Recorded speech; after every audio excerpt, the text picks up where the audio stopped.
Aku temani ya mas, kata wanita itu seperti menggoda.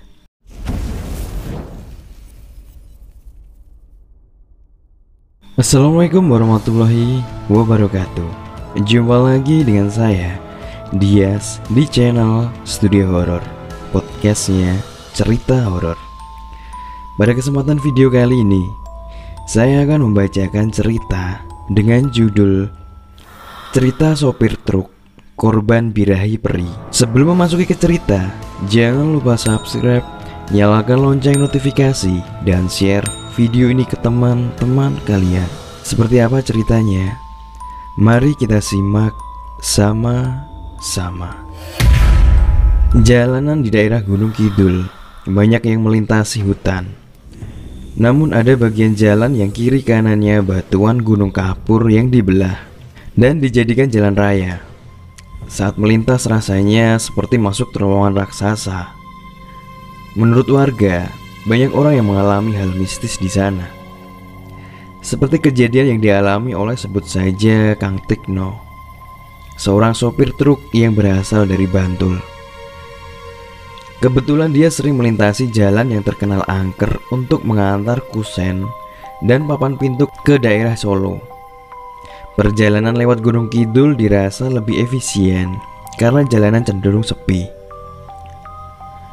Pada suatu malam, laki-laki yang memang sudah lama menduda ini berangkat sendiri tanpa kernet.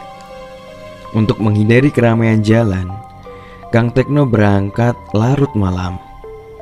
Berbekal kopi tubruk penghalau kantuk, dia memacu truknya menuju Solo. Saat melintasi tikungan pertama setelah warung kopi di daerah Panggang, dia memperlambat laju truknya.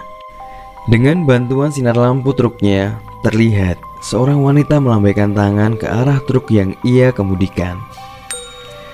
Tanpa pikir panjang, Kang Tekno menghentikan truknya. Wanita itu pun menghampiri Kang Tekno yang berada di kabin kemudi. "Aku temani ya mas," kata wanita itu seperti menggoda. Pikiran Tekno seketika kacau mendengar kata menggoda wanita itu. Bagaimana tidak, untuk laki-laki yang sudah cukup lama menduda, birahi Kang Tekno pun langsung naik. Imannya seketika goyah, lebih-lebih ketika melihat kemolekan wanita itu. Kalau dilihat-lihat, wanita itu berumur sekitar 35 tahunan. Kulitnya cenderung putih, badannya pun berisi.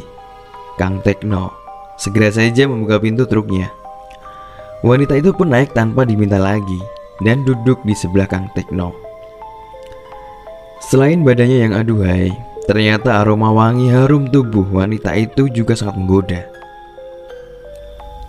Namun Kang Tekno mencoba menahan nafsunya. Setidaknya sampai di hotel atau di losmen yang bisa ditemui. Yang dipikirkan Kang Tekno adalah bagaimana ia bisa merayu wanita ini agar mau diajak bersetubuh. "Kita lurus saja mas, nanti mampir dulu ke rumahku. Itu di kanan jalan," kata wanita itu. Buset, dapat rezeki aku, batin Tekno. Baru ia berpikir ingin merayu untuk ke hotel atau losmen, wanita ini rupanya sudah menawarkan Kang Tekno untuk mampir di rumahnya.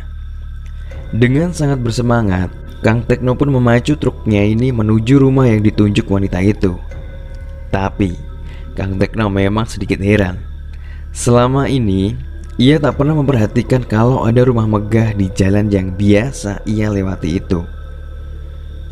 Sudahlah. Rasa keheranannya itu kalah oleh rasa ketertarikan terhadap wanita itu. Kemudian Kang Tekno pun memarkirkan truknya di depan rumah yang ditunjuk.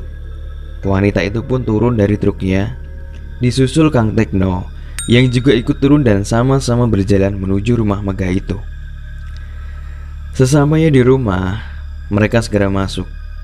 Lalu entah apa yang merasuki Tekno. Nafsunya seperti sudah diubun-ubun dan tak terkendali. Dia gelap mata. Wanita cantik di depannya dia serbu dengan nafas memburu.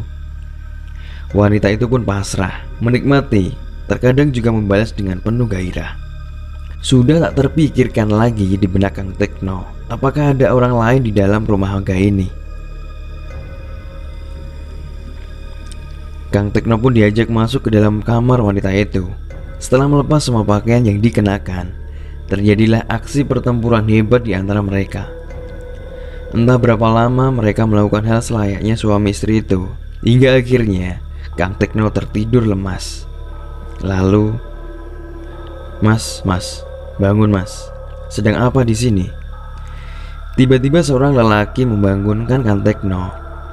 Kang Tekno pun tentu saja bingung, karena saat matanya terbuka, dia tengah memeluk batu nisan. Dia melompat kaget saat menyadari dia berada di tengah makam dalam kondisi telanjang bulat. Kang Tekno mengingat apa yang terjadi dan menceritakan kepada lelaki yang ternyata penjaga makam. Kata lelaki itu, Kang Tekno sudah menjadi korban birahi peri penunggu makam yang suka mencari mangsa lelaki yang tak kuat imannya. Dan ternyata Kang Tekno bukanlah orang pertama yang menjadi korban. Sekian dan terima kasih. Jangan lupa subscribe, nyalakan lonceng notifikasi, dan share video ini ke teman-teman kalian. Sekian dari saya. Wassalamualaikum warahmatullahi wabarakatuh.